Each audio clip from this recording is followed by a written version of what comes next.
guys, it's me, Mama Sue. You're at my channel, Lamb Goat Face and Farm. We're going to do a little mask, a little skincare, if you may. I'm choosing the mask by Lorella. And this is a brand that is not spoken of enough. You may or may not like their eyeshadows, which are really, for the price, pretty darn good quality. But their stuff, their merchandise, their brushes are really nice. These masks are good. Definitely go to Lorella.com and check them out. And no, I didn't get anything from this. I just like the stuff. So today, put on the old lady glasses.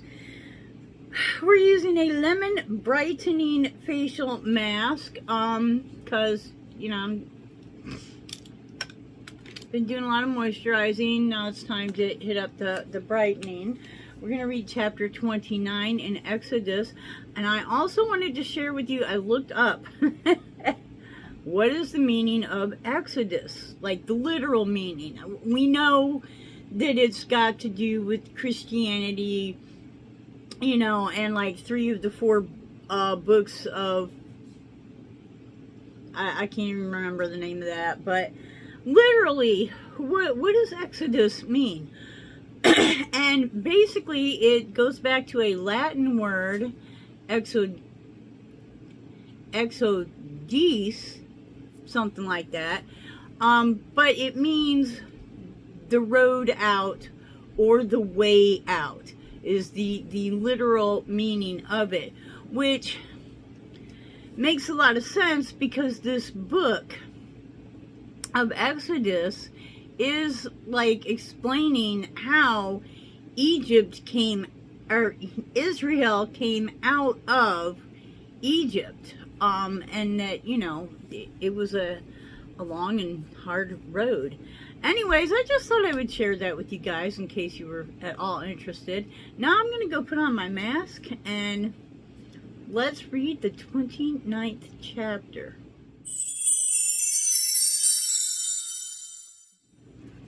Okay, we have our Bible. This is the King James Version. I've had this for about 50 years, and I am just now reading it. And I'm not doing, you know, let's pick and choose verses. I'm reading from cover to cover because I really feel like the first time you read the Bible, or any book for that matter, which the Bible is actually an assortment of many books put together, that's what you should do. And then go back and, you know, see what you want to go over.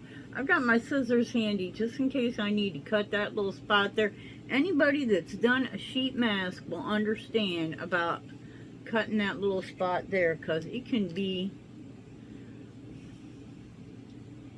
quite aggravating and annoying, and my glasses are so dirty. I don't understand. Like, I don't understand. No. Okay, so my little bookmark here. Love one another as I have loved you, so must you love one another. John 13, chapter 13, verse 34 and 35. It says the same thing on both sides, yes. I'd be reading one side and, you know, yeah. Okay, so 29 is a long one, so we better just hop right into it, huh? And this is the thing that thou shalt do unto them to hallow them. You know, hallow is kind of like to make sacred or holy. To minister unto me into the priest's office. Take 1 young bullock and 2 rams without blemish. So 1 young bull and 2 young rams would be sheep, male sheep, without blemish. So I don't think I don't know. To me, being a farmer, without blemish means no scars.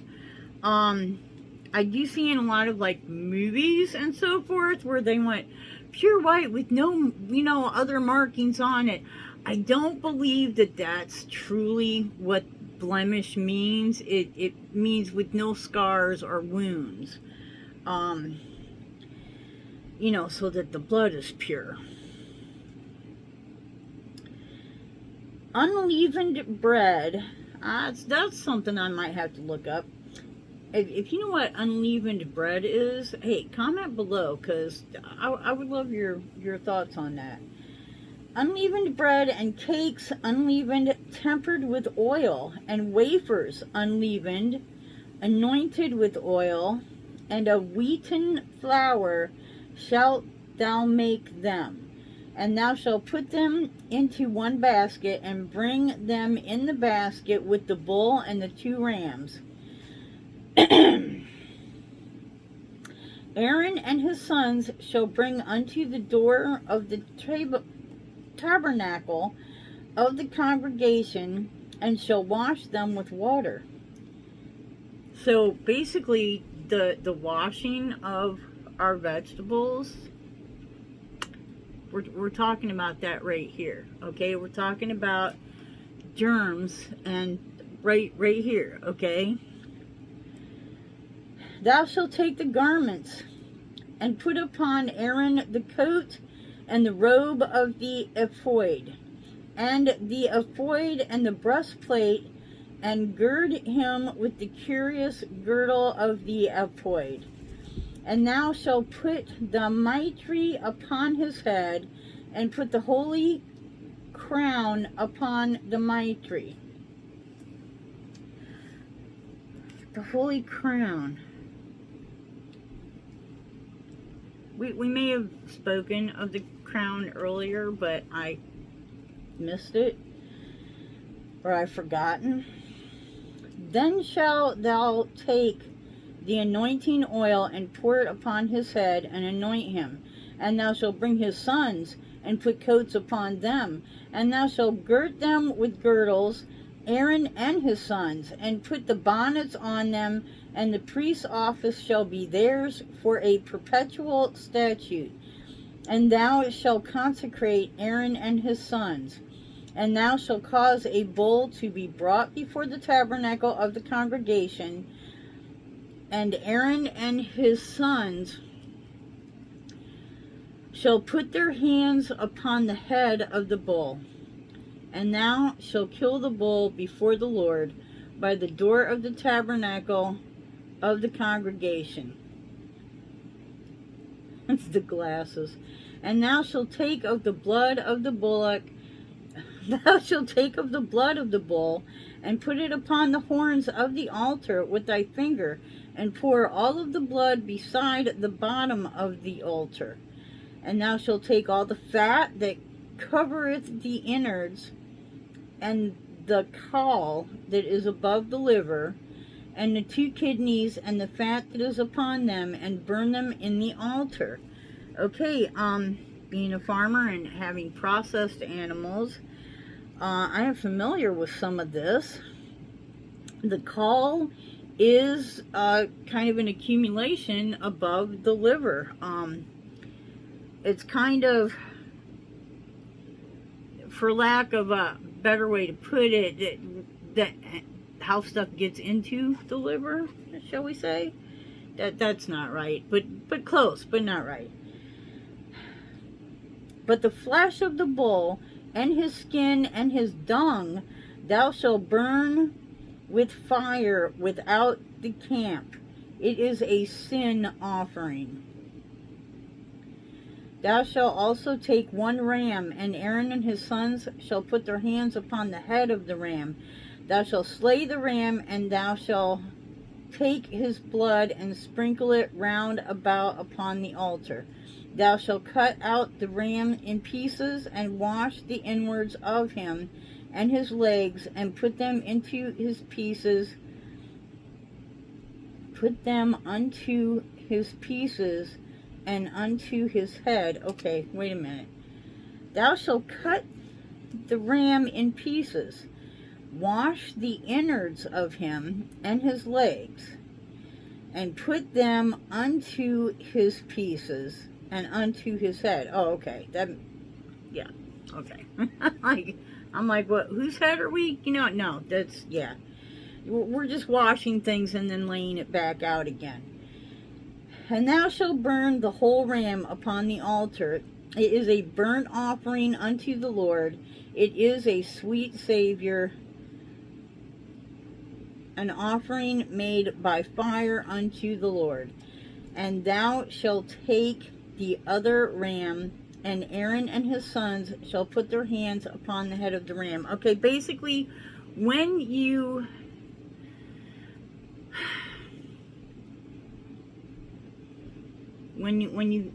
take the you're going to cut the jugular, you're going to put your hand on the head to hold it still, so that the animal does not, it kind of helps keep them calm, for one thing, and it makes it so that you're not going to miss, because if this is done quickly, there is like no pain. The animal is fine, and then it's gone. Just boom, boom, that quick. So that's where putting the hand on the head comes in, okay? And thou shalt take the other ram, and Aaron and his sons shall put their hands upon the head of the ram. Then shall thou kill the ram, and take of his blood, and put it upon the tip of the right ear of Aaron, and upon the tip of the right ear of his sons, and upon the thumb of their right hand, and upon the great toe of their right foot, and sprinkle the blood upon the altar round about. This is the first time I ever heard of this. So,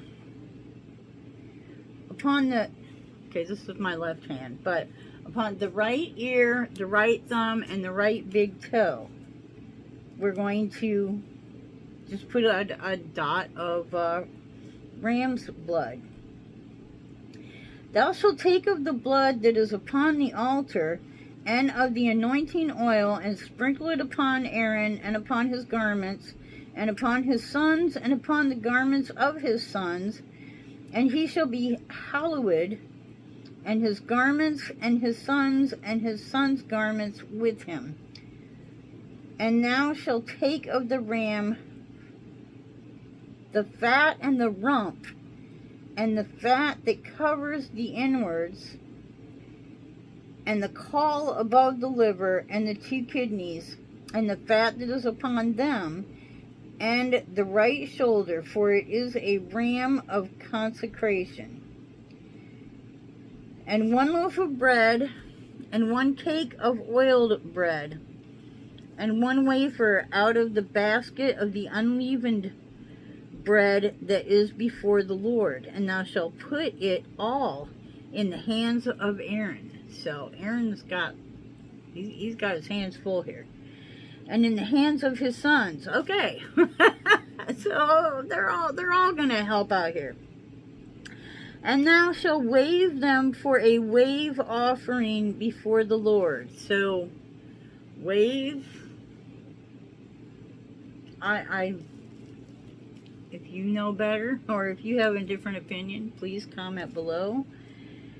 Thou shalt receive them of their hands, and burn them upon the altar for a burnt offering, for a sweet Savior before the Lord. It is an offering made by fire unto the Lord. Thou shalt take the breast of the ram of Aaron's consecration, and wave it for a wave offering before the Lord, and it shall be thy part. And thou shalt sanctify the breast of the wave offering, and the shoulder of the heave offering, which is waved, and which is heaved up, of the ram of the consecration, even of that which is for Aaron, and of that which is for his sons. So, sanctify the ram. Okay. And it shall be Aaron's and his sons by a statute forever from the children of Israel. Forever is 2 words. Forever is it.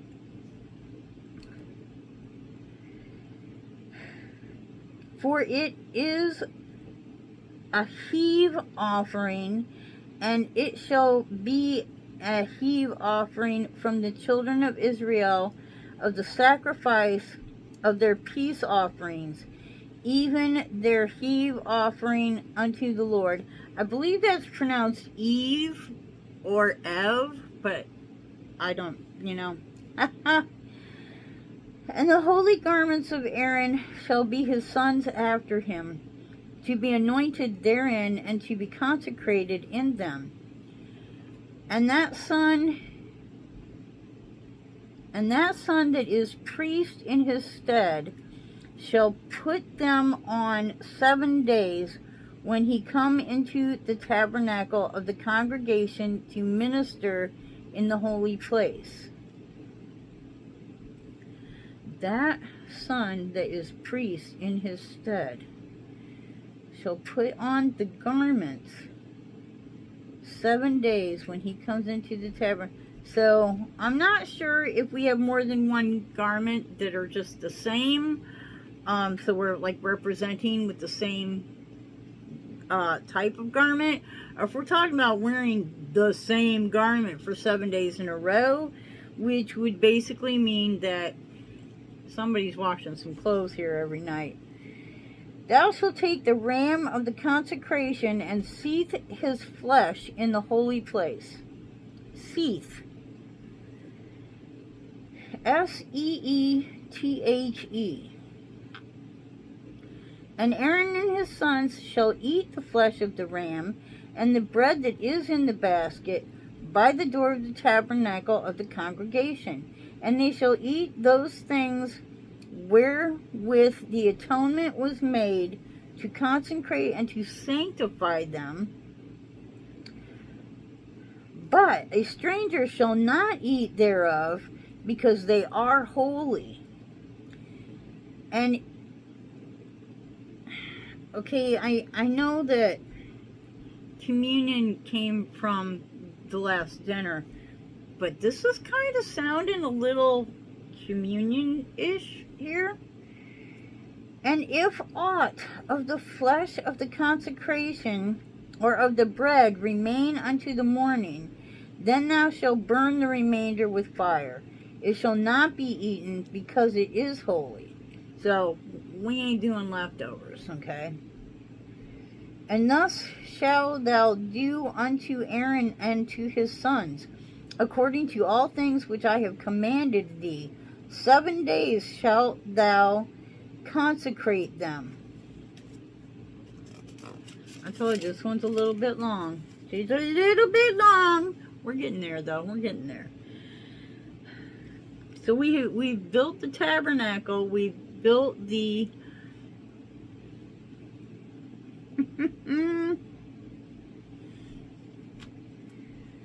the ark. Okay. Oh, gosh, my mind is gone. We've gone through the colors purple, scarlet, and blue, which, if you watched last Friday, I tried to do a makeup look, and it was not a good. Satan was on my back last week. Truly he was. But, I'd appreciate it. It was short. I'd appreciate it if you watched it anyways. But please don't poke fun at me. And thou shalt offer every day a bull for a sin offering for atonement. And thou shalt cleanse the altar when thou hast made an atonement for it, and thou shalt anoint it to sanctify it. Okay, so basically, no Jesus back then, all right?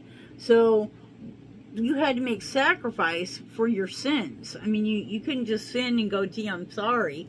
There had to be some type of sacrifice made, and that is, I guess, the bull and the rams. 7 days thou shalt make an atonement for the altar, and sanctify it, and it shall be an altar most holy. Whatsoever touch the altar shall be holy.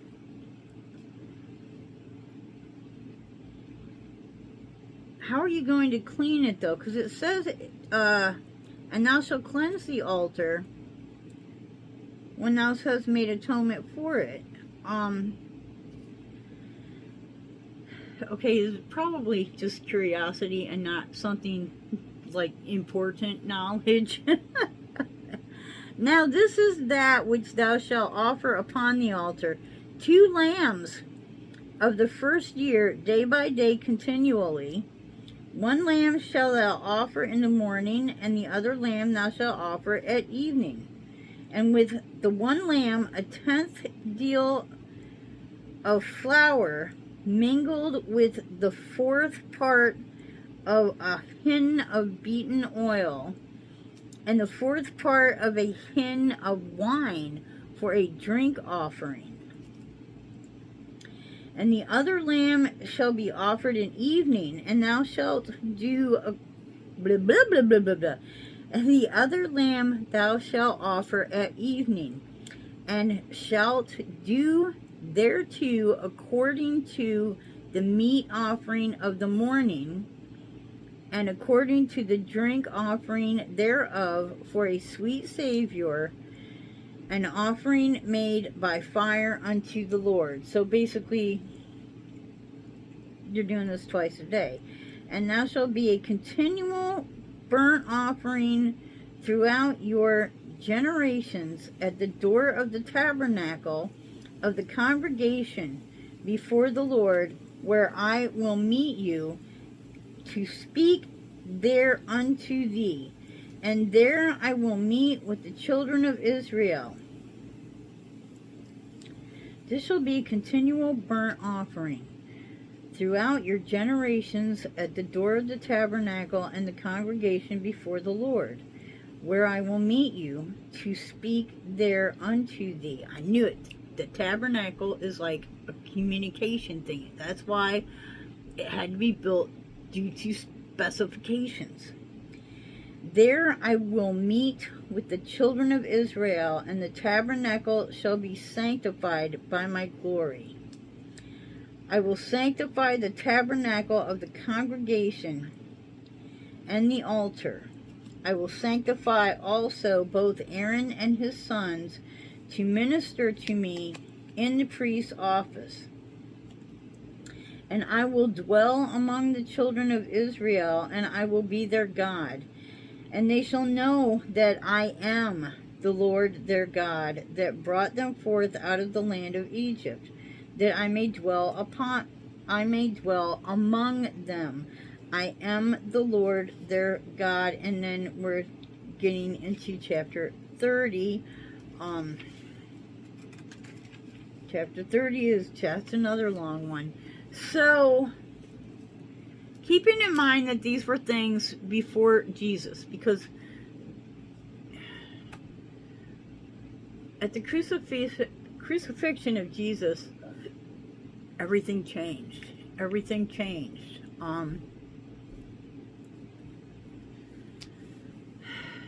Because Jesus became the sacrifice. There is no greater sacrifice. So sacrificing the rams and the young bull were no longer necessary, because Jesus, the greatest sacrifice. Anyways, there's a lot going on. This is definitely a very long book that I mean, it covers a lot. We started out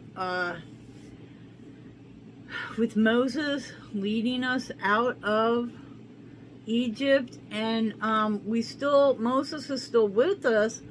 We're, a lot's going on before we get to the, where we're going. And we're not really talking about Moses anymore. We're talking a lot about Aaron, who was Moses' son. I don't know. I have questions. Many questions. Anyways, guys, comment below. Let me know what your thoughts are. If you have questions as well. Of course, Google's always handy, but how much can you trust Google? Anyways, I love you all. And until the next time, I hope you wake up dancing. Wake up dancing. Boom, boom, boom. Wake up dancing. Every single day. Bye-bye. And God bless.